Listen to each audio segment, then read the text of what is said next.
بسم اللہ الرحمن الرحیم۔ بسم اللہ الرحمن الرحیم۔ السلام علیکم ورحمۃ اللہ وبرکاتہ۔ عزیز طلبہ، امید ہے آپ تمام احباب خیر و عافیت سے ہوں گے۔ آج مسند امام اعظم کا سبق نمبر 139 ہے، اور اس سبق کے اندر ہم یمین کے متفرق مسائل یعنی قسم کے کچھ متفرق مسائل کی تفصیل پڑھیں گے۔ بیان النظر وبه قال حدثنا ابو حنیفة عن محمد بن الزبیر عن الحسن عن عمران قال قال رسول اللہ صلی اللہ علیہ وسلم من نظر ان یطیع اللہ فلیطیعہ ومن نظر ان یعصیہ فلا یعصی ولا نظر فی غضب۔ حضرت عمران رضی اللہ تعالی عنہ سے مروی ہے، وہ فرماتے ہیں رسول اللہ صلی اللہ علیہ وسلم نے ارشاد فرمایا، جو اللہ تعالیٰ کی فرما برداری کی نظر مانے تو اسے چاہیے کہ وہ اطاعت کرے،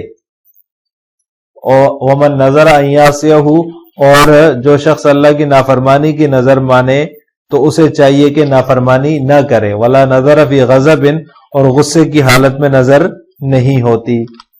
وبه قال حدثنا ابو حنیفة عن محمد بن الزبیر الحنظلی عن الحسن عن عمران بن حسین قال قال رسول اللہ صلی اللہ علیہ وسلم لا نظر فی معصیت اللہ تعالی وکفارته کفارۃ یمین۔ حضرت عمران رضی اللہ تعالی عنہ سے مروی ہے کہ رسول اللہ صلی اللہ علیہ وسلم نے ارشاد فرمایا، اللہ تعالیٰ کی نافرمانی میں نظر کو پورا کرنا نہیں ہے، وَكَفَّارَتُهُ كَفَّارَةُ يَمِينٍ، اور اس کا کفارہ قسم کے کفارے کی طرح ہے۔ عزیز طلبہ، منت کا معاملہ یہ ہے کہ منت مانتے ہوئے بندہ اپنے کام کروانے کے لیے گویا اللہ تعالیٰ سے یہ وعدہ کرتا ہے کہ میں جو ہے وہ اتنے نوافل پڑھوں گا یا اتنے روزے رکھوں گا، جو ہے وہ اپنے مقصد کے لیے، اپنا کام کروانے کے لیے وہ اللہ تعالیٰ سے یہ وعدہ کر رہا ہے۔ اسی لیے بعض روایات میں منت ماننے سے ممانعت بھی آئی ہے، اور اس کی یہ وجہ بھی ہو سکتی ہے کہ انسان کے بخل اور کنجوسی کا اس سے اظہار ہوتا ہے کہ یا اللہ اگر میرا یہ کام ہو گیا تو اتنے مسکینوں کو کھانا کھلاؤں گا، گویا کام نہ ہونے کی صورت میں وہ کسی کو کھانا نہیں کھلائے گا۔ حالانکہ اچھا انسان، اچھا مسلمان وہ ہے جو ہر حال میں اللہ تعالیٰ سے جو ہے وہ بندگی کا اور اس کی مخلوق سے جو ہے وہ خدمت کا ناطہ جوڑے رکھے۔ لہٰذا پھر بھی اگر کسی شخص نے منت مان لی تو اب یہ دیکھا جائے گا کہ اس کی جو منت ہے وہ اطاعت الہی کی ہے یا معصیت کی ہے۔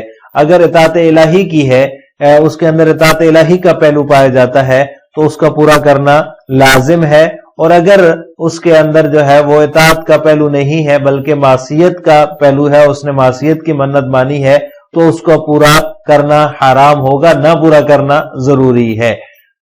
یعنی کہ اطاعت کی جیسے نماز ہے، روزہ ہے، حج ہے، یا پھر کسی کے ساتھ حسن سلوک کی، یہ اطاعت کی نظر ہے یا اطاعت کی منت ہے۔ اور جو ہے وہ کسی جگہ کوئی کہتا ہے میں سینما بناؤں گا یا میں شراب جو ہے وہ پلاؤں گا، محفل ہوگی شراب و کباب کی، تو یہ معصیت کی جو ہے وہ نظر ہے اور معصیت کی جو ہے وہ منت ہے۔ یہ جو منت ہے یہ بھی قسم کے حکم میں ہے، اس لیے حدیث کو اس کتاب الایمان کے تحت جو ہے وہ مصنف نے ذکر کیا ہے، اور منت پوری نہ کرنے کا مطلب قسم توڑنا ہوتا ہے، اور قسم توڑنے پر کفارہ لازم ہوتا ہے، تو لہذا منت پوری نہ کرنے کی صورت میں بھی کفارہ یمین لازم ہوگا۔ حدیث کے اندر اسی بات کو بیان کیا گیا ہے کہ اگر اللہ تعالیٰ کی اطاعت کی نظر مانی ہے تو اس کو پورا کرنا چاہیے، اور اگر اللہ تعالیٰ کی معصیت کی نظر ہے تو اس کو پورا کرنا حرام ہے، نہ پورا کرنا ضروری ہے، اور اس کا کفارہ جو ہے وہ کفارہ یمین ہے، کیونکہ یہ قسم توڑنے کے حکم میں ہے۔ بیان یمین اللغو وبه قال حدثنا ابو حنیفة عن حماد عن ابراہیم عن الاسود عن عائشة رضی اللہ تعالی عنہ قالت سمعت فی قول اللہ عز وجل لا یؤاخذکم اللہ باللغو فی ایمانکم هو قول الرجل لا واللہ وبلا واللہ۔ حضرت عائشہ رضی اللہ تعالی عنہ سے مروی ہے، وہ فرماتی ہیں کہ میں نے نبی کریم صلی اللہ علیہ وسلم کو اللہ تعالیٰ کے ارشاد لا یؤاخذکم اللہ باللغو فی ایمانکم کا مطلب بیان کرتے ہوئے سنا ہے کہ اس سے مراد کسی آدمی کا یہ کہنا ہے لا واللہ بلا واللہ.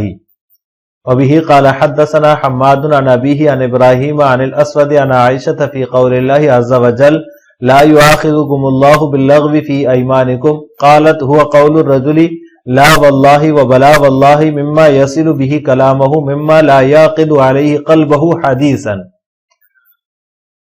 اسود فرماتے ہیں کہ حضرت عائشہ رضی اللہ تعالی عنہا سے مروی ہے کہ حضرت عائشہ رضی اللہ تعالی عنہا اللہ تعالیٰ کے ارشاد لا یؤاخذکم اللہ باللغو فی ایمانکم کے متعلق فرماتی ہیں کہ یہ کسی آدمی کا لا واللہ و بلا واللہ کہنا جو ہے وہ مراد ہے. اس سے مما یصل به کلامہ اس سے کلام کو ملانا مقصود ہوتا ہے. لا یعقد علیہ قلبہ حدیثا دل اس پر جمتا نہیں ہے. عزیز طلبہ یہ یمین لغو کا حکم ہے جو حضرت عائشہ رضی اللہ تعالی عنہا فرما رہی ہیں کہ یمین لغو سے مراد یہ ہے قسم ہے جیسے ہم اردو میں کہیں. اسی طرح جو ہے واللہ و بلا واللہ اس طرح کے الفاظ جو ہے وہ عربی میں کہے جاتے ہیں. تو یمین کی ہم نے 3 قسمیں گزشتہ سبق میں پڑھی تھیں، یمین لغو، یمین غموس اور یمین منعقدہ. وہاں یمین لغو کی جو ہے وہ ہم نے حکم پڑھ لیا تھا، اس پر کسی کے نزدیک بھی کفارہ نہیں ہے. بعض لوگوں کی عادت ہوتی ہے کہ بات بے بات پر قسم اٹھاتے رہتے ہیں اور قسم ان کی زبان کے ساتھ چمٹی رہتی ہے.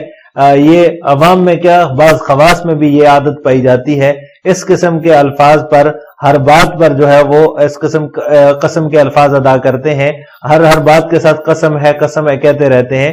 اسے یمین لغو کہا جاتا ہے. اس لیے اس پر کفارہ نہیں رکھا گیا، کیونکہ اگر اس پر کفارہ رکھا جائے، اس پر بھی ثواب و عذاب کا فیصلہ ہونے لگے تو بہت مشکل پیش آ جائے گی، اور پھر لوگوں کو جو ہے وہ ہر بات پر جو ہے وہ اس کا کفارہ ادا کرنا پڑے گا.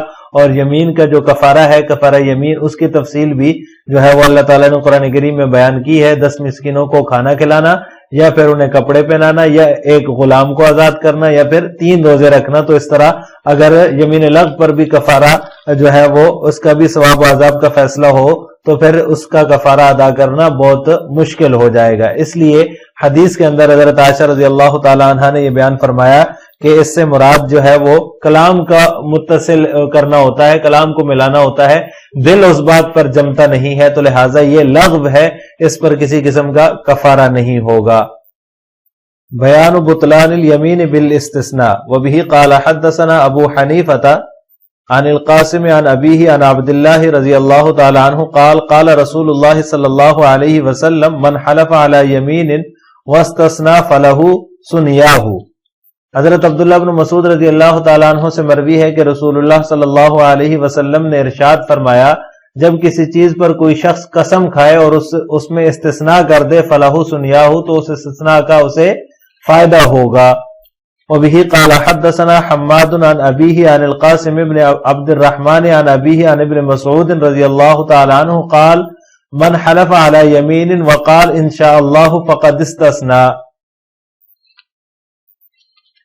ابن مسعود رضی اللہ تعالی عنہ سے مروی ہے، وہ فرماتے ہیں کہ جس شخص نے اپنی قسم اٹھائی اور کہا انشاءاللہ فقد استثناء، تو اس نے استثناء کیا. عزیز طلبہ ان 2 روایات کے اندر جو ہے وہ قسم میں استثناء کا لفظ ذکر کرنے کا بیان ہے کہ اگر کوئی شخص قسم اٹھاتے ہوئے انشاءاللہ کہہ دیتا ہے تو اس کا قائل کو فائدہ ہوتا ہے اور وہ منعقد نہیں ہوتی، کیونکہ انشاءاللہ کے ساتھ اس نے اس کو مقید کر دیا ہے، انشاءاللہ کی قید لگا دی ہے. تو انشاءاللہ میں اللہ تعالیٰ کی مشیت کا کسی کو علم نہیں ہوتا، اس لیے وہ یمین اس کی، وہ قسم اس کی منعقد نہیں ہوگی، اور اس کو فائدہ یہ ہوگا کہ وہ کفارے سے بچ جائے گا. اس کی مثال ایسے ہی ہے جیسے کوئی شخص اپنی بیوی کو طلاق دیتے ہوئے انشاءاللہ کا لفظ استعمال کر دے. ایک تو یہ کہ میں تمہیں طلاق دیتا ہوں، اس سے طلاق واقع ہو جائے گی، لیکن اگر وہ کہتا ہے کہ میں تمہیں طلاق دیتا ہوں انشاءاللہ، تو انشاءاللہ کے ساتھ جب اس نے اس کو معلق کر دیا تو اب اس کی بیوی اس کے نکاح سے نہیں نکلے گی. یعنی کہ اللہ تعالیٰ کی مشیت کا کسی کو علم نہیں ہے، اس نے اللہ تعالیٰ کی مشیت کے ساتھ اس کو مقید کر دیا ہے، تو لہٰذا اب اس کی طلاق واقع نہیں ہوگی۔ اسی طرح کا حکم جس طرح طلاق کے اندر یہ حکم ہے، باقی معاملات کے اندر بھی یہی حکم ہے، تمام معاملات کے اندر اسی طرح ہوگا۔ قسم اٹھاتے ہوئے اگر کسی نے استثناء کر دیا تو اس استثناء کا اس کو فائدہ ہوگا، فائدہ یہ ہے کہ وہ اس قسم کے کفارے سے بچ جائے گا۔ تو لہٰذا ان حدیث میں یہ بیان ہوا ہے کہ اگر کوئی انشاءاللہ کہہ دیتا ہے تو اس کو فائدہ ہوگا اور وہ قسم کا جو کفارہ ہوتا ہے اس کی ادائیگی سے بچ جائے گا۔